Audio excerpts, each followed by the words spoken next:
दोस्तों, जैसा कि हम सब जानते हैं कि खुफिया एजेंसी के लिए काम करना कितना खतरनाक होता है। एक तो आपको अपने परिवार से दूरियां बढ़ानी पड़ती हैं और दूसरा आपको दूसरे देश में जाकर वहाँ की सीक्रेट इन्फॉर्मेशन अपने देश तक पहुँचानी होती हैं। और अगर ऐसा करते हुए कोई एजेंट पकड़ा जाता है तो अपने देश की सरकार भी उसे अपनाने से मना कर देती है। ऐसे बहुत से एजेंट्स हैं जिनके साथ ऐसा हुआ है, लेकिन कुछ ही हैं जिनकी कहानी बाहर आ पाई है। दोस्तों, आज का वीडियो भी एक ऐसे ही भारतीय जासूस के ऊपर है जो देश की सुरक्षा के लिए पाकिस्तान की खुफिया जानकारी हिंदुस्तान को पहुंचाते रहे हैं। और इतना ही नहीं, पाकिस्तान में रहते हुए उन्होंने पाकिस्तानी आर्मी भी ज्वाइन कर ली। पाकिस्तानी आर्मी में वे मेजर के पद पर थे। जी हाँ दोस्तों, मैं बात कर रहा हूँ एक ऐसे ही भारतीय जासूस रविंद्र कौशिक की, जिनकी ज़िंदगी की कहानी किसी फिल्म से कम नहीं है। उनके इसी काम को एवं साहस को देखते हुए उन्हें ब्लैक टाइगर का टैग दिया गया।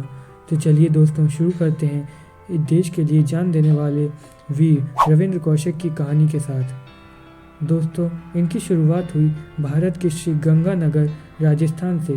11 अप्रैल 1952 में इनका जन्म हुआ। दोस्तों, इन्हें एक्टिंग का बहुत शौक था, इसलिए वे आगे चलकर एक आर्टिस्ट बनना चाहते थे। और कहते हैं ना कि खुली आंखों से देखे हुए सपने हमेशा सच होते हैं। रविंद्र कौशिक के साथ भी कुछ ऐसा ही हुआ। वे बड़े होकर एक थिएटर में काम करने लगे, लेकिन उनकी किस्मत में तो कुछ और ही लिखा था। एक बार वे लखनऊ में शो कर रहे थे, तब रॉ के कुछ अधिकारियों ने उनकी एक्टिंग देखी।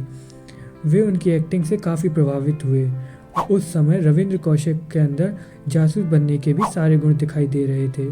इसीलिए शो के बाद रॉ के अधिकारियों ने उन्हें अपने पास बुलाया और उनसे पूछा कि तुम पाकिस्तान में रहकर रॉ के लिए जासूसी करोगे। तो उन्होंने देश के लिए काम करने को तुरंत हाँ कर दी, क्योंकि देश की सेवा से बढ़कर तो उनके लिए कुछ भी नहीं होता था। रविंद्र को एक सफल जासूस बनाने के लिए दिल्ली में उनकी ट्रेनिंग भी शुरू कर दी गई। 2 साल ट्रेनिंग के दौरान रविंद्र कौशिक का खतना किया गया और उन्हें उर्दू सिखाई गई ताकि वे पकड़ में ना आए, और पाकिस्तान से संबंधित कई ज़रूरी जानकारियाँ भी दी गईं। और दोस्तों, दोनों देशों की बोलचाल रहन सहन में ज़्यादा फ़र्क ना होने के कारण वे पाकिस्तान में बहुत ही जल्द एडजस्ट भी हो गए। और जब वे 1975 में पाकिस्तान गए, उन्होंने नब अहमद शकीर नाम अपनाया और वहाँ की नागरिकता प्राप्त करने के बाद उन्होंने एक यूनिवर्सिटी से लॉ की पढ़ाई करी। और पढ़ाई पूरी करने के बाद वे पाकिस्तानी आर्मी में सिविलियन के तौर पर भर्ती हो गए और फिर आगे ही उन्होंने पाकिस्तान के मिलिट्री अकाउंटेंट डिपार्टमेंट में भी काम किया। इसी बीच उन्होंने पाकिस्तानी सेना के लिए काम कर रहे दर्जी की लड़की के साथ शादी कर ली, जिसका नाम अमानत था, और अमानत से उन्हें एक लड़का भी हुआ।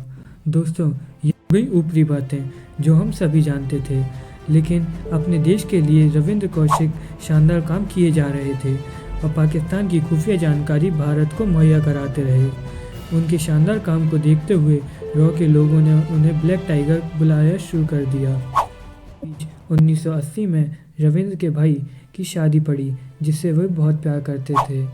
रॉ ने पहले तो उन्हें अनुमति नहीं दी, लेकिन उनके शानदार काम को देखते हुए परमिशन दे दी।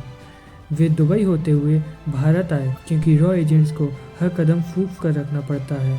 वे वहाँ अपने पिताजी से भी मिले। दोनों बहुत खुश दिखाई दे रहे थे, लेकिन पिताजी को क्या पता था वे उनसे आखिरी बार मिल रहे हैं। शादी खत्म होने के कुछ समय बाद वे अपने काम पर वापस लौट आए। पाकिस्तान वापस आने के 2 साल बाद 1983 की ये साल रविंद्र कौशिक के लिए बहुत बुरी रही, क्योंकि भारत ने एक और रॉ एजेंट पाकिस्तान भेजा, जिसका नाम इनायत मसीह रखा गया। वह पाकिस्तान रविंद्र कौशिक को एक कुछ खुफिया जानकारी देने आए थे। जब इनायत पाकिस्तान आए थे तो वे एक रेस्टोरेंट पर खाना खाने के लिए उतरे। कुछ समय बाद एक पाकिस्तानी आर्मी की गाड़ी से कुछ लोग उसी रेस्टोरेंट पर रहे थे। ऐसे एक को इनायत पर शक हुआ, क्योंकि उसके हाल भाव पाकिस्तान के नहीं लग रहे थे। जैसे ही एक पाकिस्तानी अफसर ने इनायत से बात करना शुरू करी, तो उसके हाल भाव देखकर आर्मी ऑफिसर समझ गया कि ये हिंदुस्तानी है। खड़े 15 पाकिस्तानी जवानों ने उसके ऊपर AK-47 पॉइंट कर दी, जिससे डरकर उसने सब कुछ सच उगल दिया। हिंदुस्तानी जासूस हूँ, रविंद्र कौशिक को इन्फॉर्मेशन देने के लिए आया हूँ। रविंद्र कौशिक का उसने पाकिस्तानी नाम भी बता दिया, नब अहमद शकीब, जो पाकिस्तानी आर्मी में मेजर हैं। आर्मी ऑफिसर ने चालाकी दिखाते हुए इनायत से कहा कि तुम जो काम करने के लिए आए थे वो पूरा करो। जैसे ही इनायत रविंद्र कौशिक से मिलेगा तो वैसे ही वे दोनों को पकड़ लेंगे। तो ऐसा ही हुआ। जब इनायत रविंद्र कौशिक से मिलने गए तो पूरी आर्मी रविंद्र कौशिक और इनायत पर टूट पड़ी। रविंद्र कौशिक को 2 सालों तक अलग अलग जेलों में रखा गया।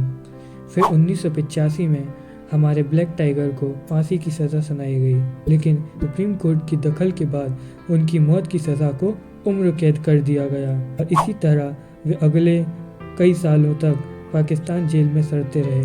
भारत सरकार ने भी उनकी किसी भी तरह से मदद करने को मना कर दिया और आखिरकार 2001 में Multan Pakistan new central jail में उन्होंने आखिरी सांसें ली। और दोस्तों कहते हैं कि आखिरी समय में उन्हें ट्यूबरक्लोसिस की बीमारी थी और तो और भारत सरकार ने उनका शव लेने से भी मना कर दिया। इसी तरह देश के लिए सब कुछ लुटा देने वाले रविंद्र कौशिक को देश की मिट्टी भी नसीब नहीं हुई। हालांकि दोस्तों इन सभी मामलों में सरकार की भी कुछ मजबूरियां होती हैं जो कि आप सभी भी जानते हैं।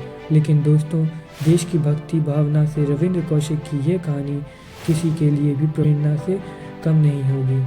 और जब तक हमारे देश में ऐसे ही ब्लैक टाइगर पलते रहेंगे तब तक हमारे देश पर कोई भी मुसीबत नहीं आएगी। आपका बहुमूल्य समय देने के लिए धन्यवाद।